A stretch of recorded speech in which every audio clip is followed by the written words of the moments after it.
Do numido sedomon gbesi agbasa nuiwa miton atongo edie eno yomido toimi degla avoa otaiji mina kendo egbe oweyin gbeto do jikpa edenu tome gbeto do jikpa edenu tome mikomo do nuiwa miton ewa ile me dewe gbe si didayin gbon e dewe ma u da gbe ogbon bo da atikpo kanpo bo da kan li temetemele khele we bie do to khwele nu temeteme ndo gbe temetemele dewe ma u da egbon mikomo mikale bomo lewe ma u wa da gbe togbon e dewe ma u da gbe togbon do wa pa jire tome ma u ka da gbe to ne ka blogbon ejo gbe to do imopo won ya e donu gbe to ni wili alibodo yiwe mo po won ya o ma u wa kan temede ma u wa blo temede donu gbe to lobo se gbe to do teme mon koton ewe eyodo jikpa edenuton bo etelewe ereon ina modo jikpa edenuton me newe gbeto ka degbon newe gbeto nogbon do jikpa edenuton me ma wa kan temenu gbeto wenu e danu before elefo akan apahwede kan temede nu gbeto be yodo jikpa edenuton ma una bo asisisa siesi hudo egbeto do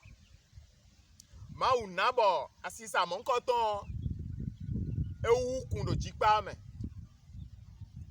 bo ye donu mi do jile to sisa mon koton emado ene bono ahusi nu jikpa o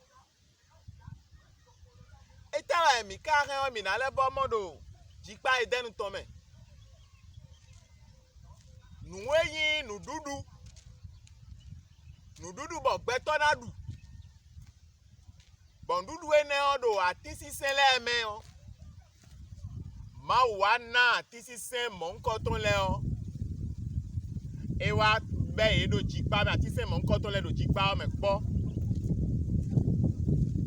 bo ma u donu gbeto do ene atisi sen ene le o ewe na yin nududu ton bo atisi sen we kawa do jikpa o me dokpoti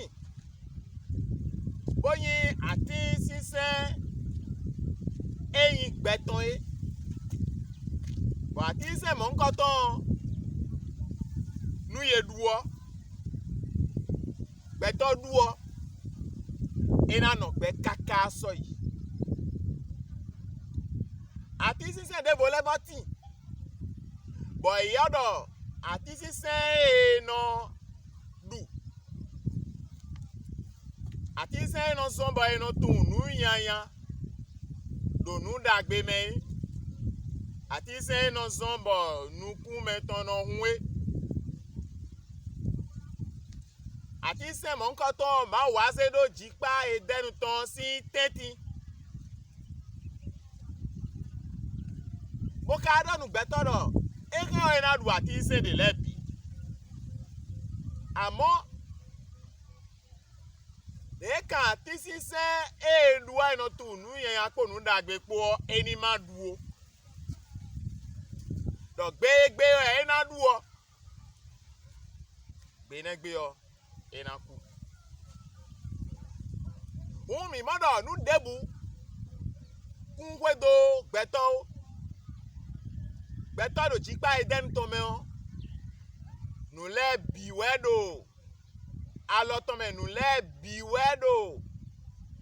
Acheki kwa tome. Nou dagbe ni no me na no bo vole o bi we ma wo so da yi do jigba eden tome. Bo atisi se no na gbe me o. Atisi se eyin gbe ton bo eduwa no no gbe kaka do yo. Wenu egbe ton wa gbe nu ma o. Bo agba se ma o do. Ewe ma o wa do jile diyan gbe to ku so na no jigba ine o me o. Do eta do jigba o me. Bonadu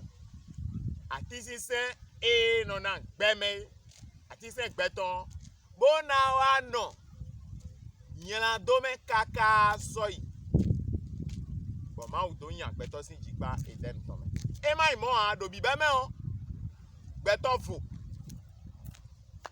do jigba eden ton me o gbe to fo ganji bo nu debu we do ya bo meiro mo da hoji don e kodo wa lo blonu mi we do ganji ho e na mi o e kodo gbe so e mi na tun po un jile no se hwenu e ji vi yonu e don so gbe ne un gbe to do jigba eden to me o e so gbe we e na chenu mi e iwe de fo